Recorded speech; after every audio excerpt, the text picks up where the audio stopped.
a privilege to be standing here before the August gathering of industry associations, innovators, startups, and various kinds of people.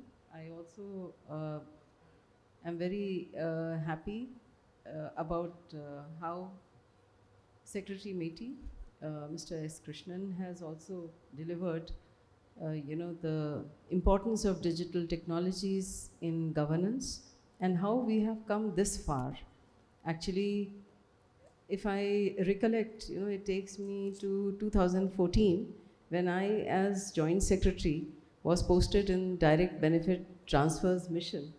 And it was for the first time that we were using digital technologies in governance. It was a huge, very, very difficult task, extremely complicated.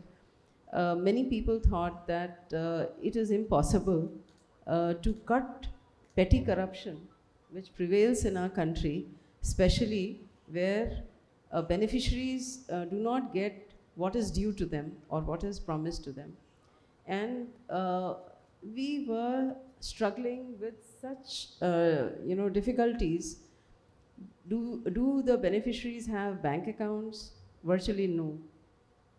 Half of the beneficiaries were women. Did they have bank accounts? Almost at that point of time, it was only 16% women having bank accounts.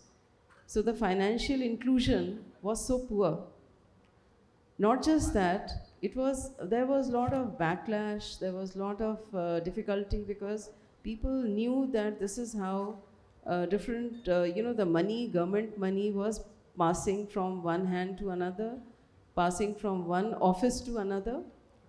But I think it is hats off to this country's remarkable talent and resilience that we were able to very successfully put DBT on the ground. And it did not take us, 5 years like a Panchvarshi Yojana. Actually, the movement of benefits directly to the beneficiary started right away. And today I'm very happy to say that, the doomsayers who used to say that our country is not even literate, our country, how are going to, people take to digital technologies when people themselves are, they are happy in going to physical mode. And today I see, even when the anchor announced, how UPI has simply pervaded, everything. People thought initially that digital technologies are going to be a barrier to, another barrier in our country, but it did not happen that way. And I think this proves, immense talent, immense, resilience in our people who are ready to learn and who are ready to take up any technology that comes their way and which makes things easier for them. In the same spirit, we at the Consumer Affairs, we are resolving people's complaints. Now these are grievances, very petty grievances, many times of replacement of articles, many times of refund and such other things. Nobody used to listen to the consumer grievances. And virtually the consumer initially, he only had the recourse to go to the consumer commissions to actually litigate. Now, I'll just give you an example how we are actually, by using digital technologies, we are able to actually take class action matters under the Central Consumer Protection Authority.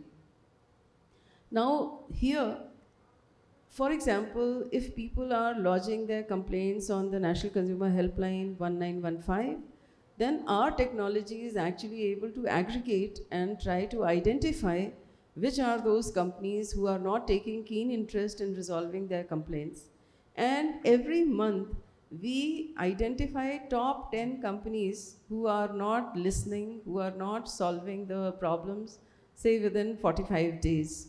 And then we start issuing class action notices through the CCPA so that the consumer's complaint, if they are coming from different, different locations, and if they are identical, if they are similar, then this actually goes beyond individual complaints. And therefore, the Consumer Protection Authority is working as a voice of consumers as a class. And it initiates action against the erring company and makes sure that the company then understands that one of its primary duty is also to resolve consumer complaints without a hassle, without any cost. So at a pre-litigation stage, with the use of digital technologies, we are trying to aggregate, we are trying to identify, and we are trying to nudge companies who were so far not taking consumer grievances seriously. And I think we have also tried in the department to identify dark patterns which were being employed by usage of technology, AI particularly, by the e-commerce entities. And these dark patterns, many consumers did not know that their choices were getting manipulated, or it did not even give any choice for the consumer. So let me just give you an instance where, for example, you go on a prominent booking site for booking a ticket to a movie, and suddenly you find that 2 rupees have also been taken when the billing was done, and this 2 rupee is going for some charity, saying, bringing a smile to somebody's, bringing smile. So the thing is that here we found that actually the consumer's consent was not taken, and through the AI tools, e-commerce companies are actually pinching away very small amount of money, which the consumer does not realize in the first place. And the second, even if he realizes, he does not know how to actually get 2 rupees back. And the third thing is that even if he wants to take this up, he feels that he may have to spend more than 2 rupees to get 2 rupees, right? So it does not make any sense for consumers, and therefore most of the consumers don't even mind.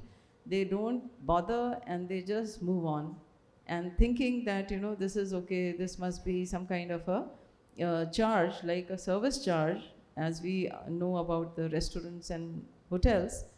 That matter is also sub judice, but we are basically saying that the consumer's choice has to be respected. There has to be consent from an informed consent from the consumer, and companies cannot deploy AI tools to manipulate their choices. And it is here that Department of Consumer Affairs is actually fighting for the consumers to ensure that e-commerce companies actually respect consumer choices. And I feel that it would not have been possible if we were not using AI tools or say other digital technologies to try to see how we are getting scammed every day. We also brought out a standard on reviews. We found that most of the e-commerce companies were they were pasting these reviews which were paid reviews, and most of the paid reviews were coming from locations of Turkey or Moldova. So the choice of the consumer, when we try to say buy something from the e-commerce, we actually rely our decision on the reviews that are there. Most of the reviews are actually written in Indian names under the garb of Indian names, but they are actually originating from some other locations. And so we stopped this services. We have made a law that if there are paid reviews which are being used, then the e-commerce company will be liable for posting something which is unfair trade practice. So in these times of our world, where technology is entering our homes, where technology is actually in the governance, the technology is being very widely used. We as consumers, we cannot um, take ourselves out and say that, okay, it does not bother us. Actually, at every step, the penetration of digital technology is only growing. My only,